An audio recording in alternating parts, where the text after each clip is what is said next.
So here's our updated Kentucky Derby 150 top 10 list after the Risen Star, and we do this after the significant preps, especially when we have horses moving up and down as we're going to be having. And when we get a little closer, we'll move this out to a top 25. But right now, let's just concentrate on the top 10. So we'll go from 10 all the way to number 1, and here we go.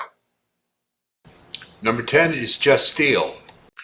I heard somebody say the other day it's always a lot more fun when D. Wayne Lucas, the coach, has a horse on the Derby trail, and I tend to agree. He's always colorful, and Just Steel I think definitely belongs here so far. This is a horse who was very keen at 2 years old to get up on the lead, and Lucas has worked with him the last couple of races to get him to rate, and I think he's been successful. The Southwest Stakes, I think he ran a very good race and good enough to win 9 times out of 10.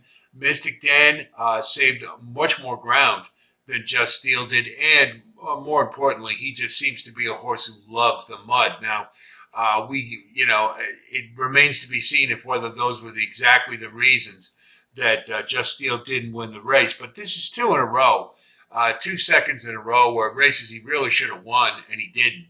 So that is definitely a black mark against him. But he does seem to be a useful horse, and he can progress, and let's see what the coach does with him. But for now, he's one of our top 10. Number 9 is Mystic Dan. Frankly, I don't think Mystic Dan is going to be on this on this list much longer. We'll see what he does in the Rebel Stakes or the Arkansas Derby, but I think in retrospect, this horse was clearly aided by running in the mud in the Southwest Stakes. And, you look at the pedigree, Golden Sense just doesn't scream 2 turns or Derby distances.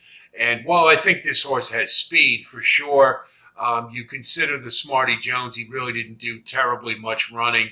And then all of a sudden he's a world beater in the Southwest. So you'd have to believe that the mud was a big factor in it. So for now, he's number 9. Because he did win the Southwest Stakes, but I have a feeling he's going to be coming off this list right quick, particularly after maybe the Rebel Stakes next week.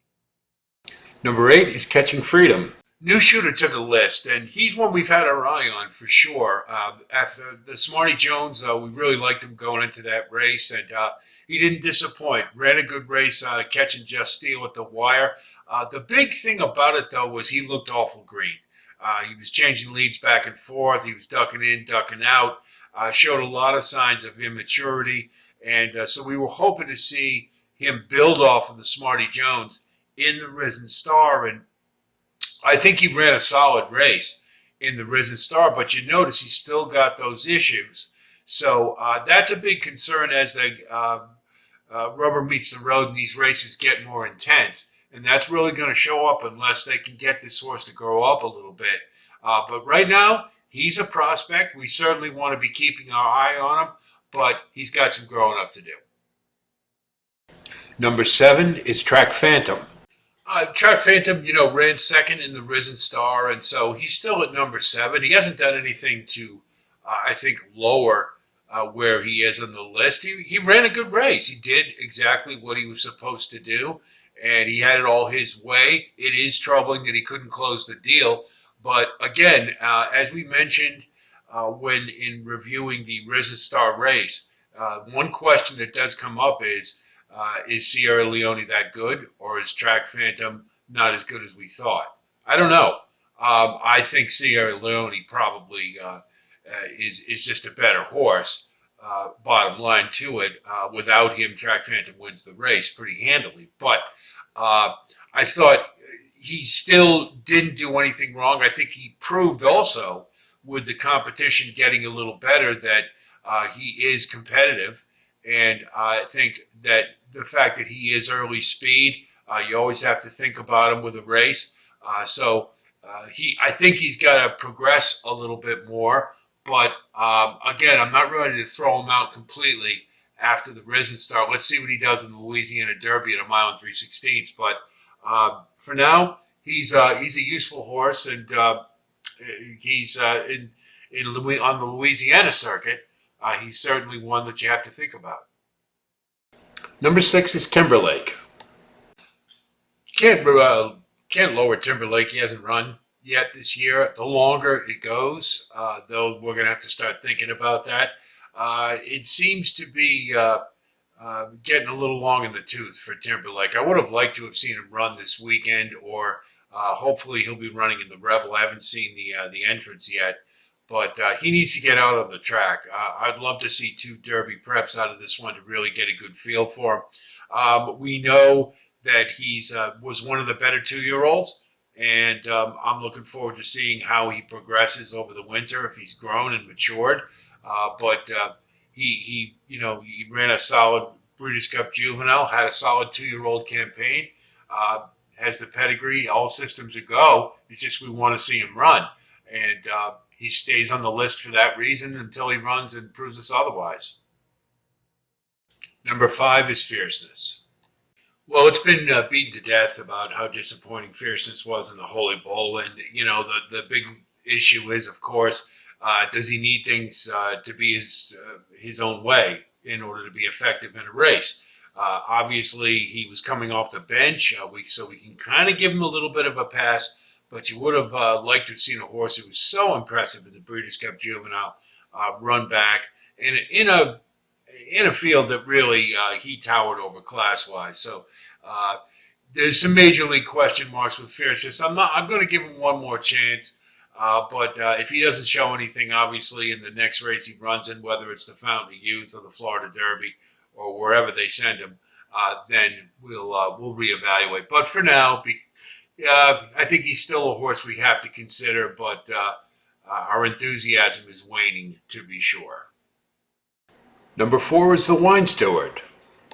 Another one that hasn't run, so we have to. We're going to lower him a little bit though, because we have to account for what happened in the Risen Star. But the Wine Steward is a horse I think that we certainly was one of the better 2-year-olds, and I really like the grit and the fight that this horse showed in the races he run. We would have liked to have seen him in the Breeders' Cup Juvenile, but. And he has been off for an extended amount of time, so the questions do have to arise. When are we going to see him again? Maybe it'll be this weekend. I hope so. But he's a horse I'm very interested to see how he progresses, and can't wait to see him run again. Number 3 is Locked. Now, Locked hasn't done anything wrong, but he hasn't run. And I'm reticent to knock him off the top spot, but I think after we saw in the Risen Star that and the fact that he hasn't ran a temperature, didn't run in the Sam Davis, so we have to start questioning. He hasn't been on the track in a while, and you just wonder if he's even going to be taken on, if he's going to be on the Derby Trail at all at this point. So I'm going to drop him. I still think if he can get back in and get at least 2 Derby preps, that's what I want to see more than anything else. If he can get 2 preps and shows that he's progressed from his 2-year-old campaign, he is definitely a horse to take seriously for the Derby. I love that acceleration he has, and we've got to see it. That's the bottom line. But really disappointed I haven't been able to see him yet. Number 2 is Dornoch. Just a little quick note. You look at this picture here of Dornoch and look at his eye. He's looking right into the camera. And I only mention that because the picture we had of Sierra Leone and Dornoch battling out in the Remsen, it looked like Dornoch was looking at the camera again. So he's starstruck. He's got some ambition. He knows where the camera is. Secretariat did too. He turns out to be that good. Wow. Anyway, just a little aside there. Dornoch certainly gets elevated because of what we saw Sierra Leone do in the Risen Star yesterday. The fact that they dueled in the Remsen, Dornoch got him at the wire, but that was 2 pretty darn good horses going at it. I've always liked Sierra Leone a little bit more, but you can't argue with Dornoch's bloodlines, and let's see what he does when he debuts. This year, whether it be the Gotham, the Wood, I don't know where they're gonna put him, but it's certainly seeing what Sierra Leone did in the Risen Star makes Dornoch very intriguing, and can't wait to see him run. Number 1 is Sierra Leone. What can you say? This horse has had 3 impressive races in a row and only seems to be getting better. The only concern I had was coming off the bench. I thought maybe Chad Brown, knowing how he likes to point horses to races, might not be tuned up all the way. Well, if he wasn't tuned up all the way, I cannot wait to see when he's in full flower, because that was a hell of a race in the Reza Star. He closed against a slow pace with and just showed some excellent acceleration, a big stride. He's got everything you want in a Derby contender, and he's the number 1 right now. And I think it's very hard to argue to the contrary. I can't wait to see how things progress with this one, but Sierra Leone looks pretty damn good to me, and I don't see anybody beating this horse right now. Let me know what you think. These lists are always polarizing. We always have a multitude of differing opinions, and we're going to have another one after the Rebel Stakes next week, of course, and we'll continue to do it as a significant Derby Preps run. So I hope you enjoyed it, and I'd love to hear what you think, so drop me a line, and we'll be talking soon. And until then, be well.